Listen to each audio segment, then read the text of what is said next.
जय हिंद, वंदे मातरम, भारत माता की जय। राष्ट्रवाद की बात प्रहार के साथ आप सभी का हार्दिक स्वागत। दोस्तों, ऑपरेशन सिंदूर, ऑपरेशन सिंदूर के बाद मोदी जी का जो मास्टर स्ट्रोक था कि सारे विपक्षी सांसदों को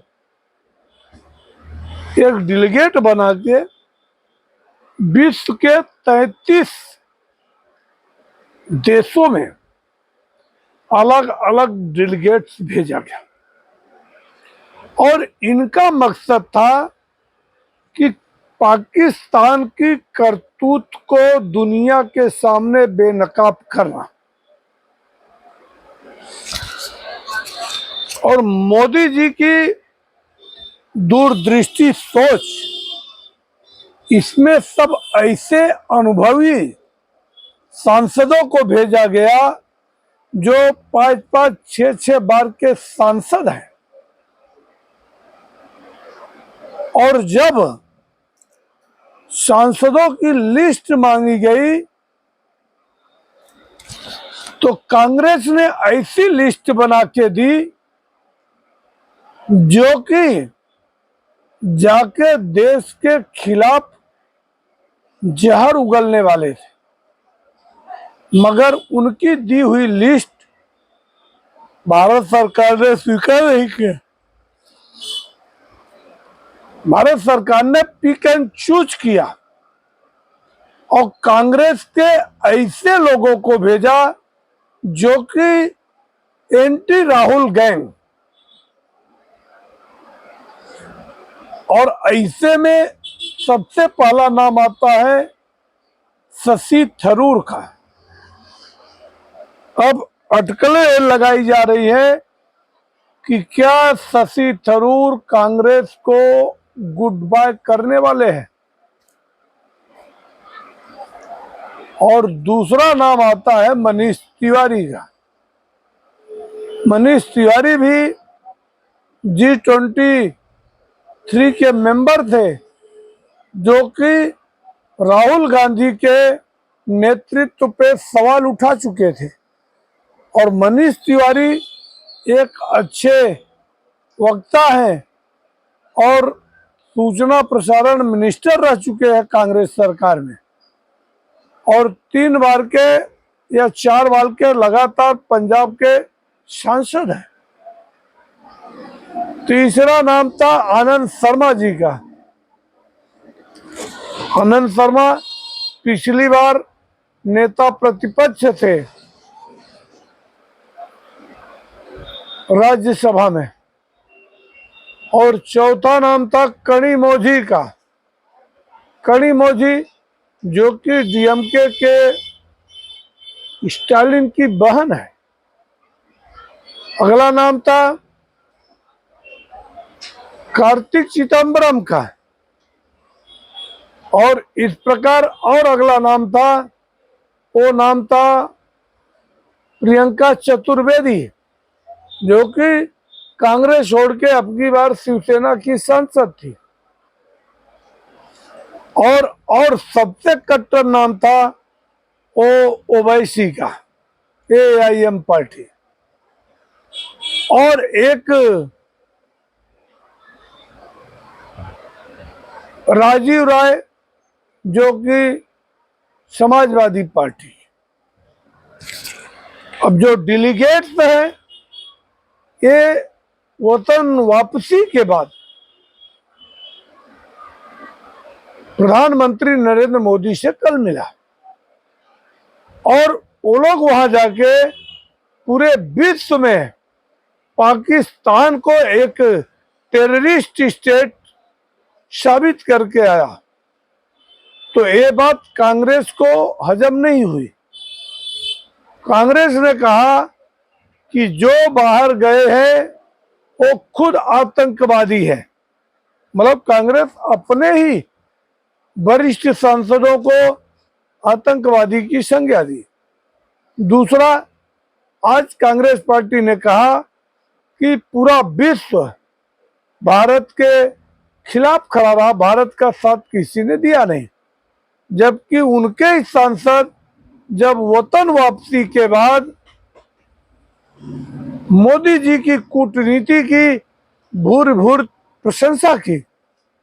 अब इससे बात समझ में आ रहा है कि आने वाले टाइम में ये इंडिया नाम का जो पंछी 2024 में एकजुट होके एक घाट पे पानी पी रहा था, आने वाले समय में इंडिया नाम की पंछी, उसके डेरे पंखे अलग अलग होने वाले हैं और मोदी की कूटनीतिक जीत होगी, जो कि पूरे विश्व को एक संदेश दिया गया कि भारत सरकार के साथ साथ उसके विपक्ष के भी दल उसके साथ है।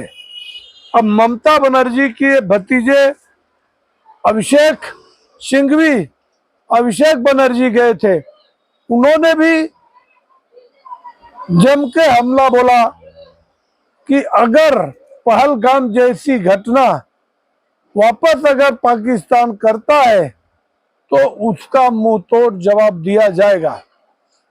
और ऐसे में अब कांग्रेस पार्टी को ये लग रहा है करे तो क्या करे, क्योंकि ये जो मुद्दा है ये मुद्दा राष्ट्रवाद का है और ये जिस हिसाब से सीज फायर करके और 4 दिन के अंदर पाकिस्तान की कमर तोड़ दी और वहां पे जो सिंध रिवर ट्रीटी है वो वाटर ट्रीटी को बंद करके जो एक कूटनीतिक जीत हुआ है खासतौर से मोदी सरकार का, ये आने वाले समय में कांग्रेस पार्टी को 2019 के जैसा बहुत ही घातक साबित होगा।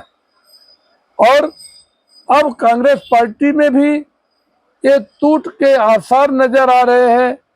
अगर ये जितने भी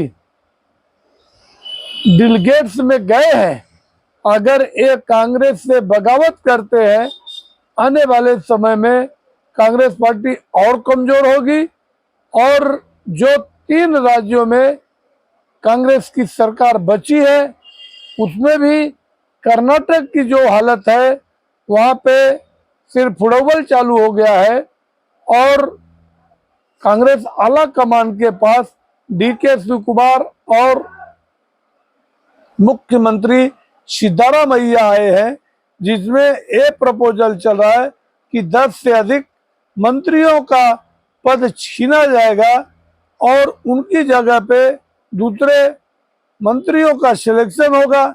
ऐसे में ये बात समझ में आ रही है कि डीके शिवकुमार जो 2.5 साल का कमिटमेंट हुआ था वो प्रेशर बना रहे कि अभी 2.5 साल पूरा होने वाला है दिसंबर में, उसके पहले मुझे कर्नाटका का मुख्यमंत्री बनाया जाए।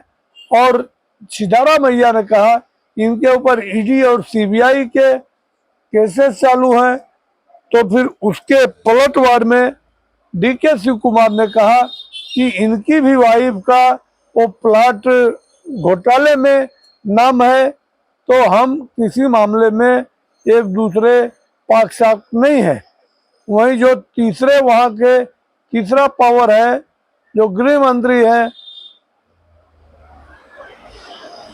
उन्होंने उनसे जब पूछा गया, उन्होंने कहा कि शायद जो कर्नाटक का स्टैम्पिड हुआ था उसके लिए ये दोनों नेता दिल्ली गए हुए हैं। हमें लग रहा है कि सब कुछ सही नहीं है और ये सिद्धारामैया की सरकार अपना 5 साल का कार्यकाल पूरा नहीं करेगी। अगर डीके शिवकुमार को मुख्यमंत्री नहीं बनाया गया तो पार्टी को भी 2 टुकड़ा करके भारतीय जनता पार्टी के साथ मुख्यमंत्री बन सकते हैं। और अगर वो ऐसी गलती करते हैं तो सिद्धारामैया भी अपने समर्थकों के साथ भारतीय जनता पार्टी के सपोर्ट से अपनी सरकार बना सकते हैं। तो ये शाह और मात की जो खेल कर्नाटका में चालू हुई है वो मुझे नहीं लगता है कि 5 साल के लिए चलेगी और ये बात कांग्रेस पार्टी के लिए बहुत बड़ी बात नहीं होगी, क्योंकि ऐसा ही तो पंजाब में हुआ कि उनकी खुद की सरकार थी और अगली सरकार भी बनती नजर आ रही थी, मगर आपसी मनभेद में कैप्टन अमरिंदर सिंह और नवजोत सिंह सिद्धू के आपसी लड़ाई में वहां पे सरकार का बंटाधार हो गया। और जब चुनाव हुआ तो नतीजा ये हुआ कि 117 सीट वाली विधानसभा में 97 सीटें सिर्फ आम आदमी पार्टी को मिल गई और भगवंत मान वहां के मुख्यमंत्री बने। तो ये बहुत दिलचस्प होगा आने वाले समय में।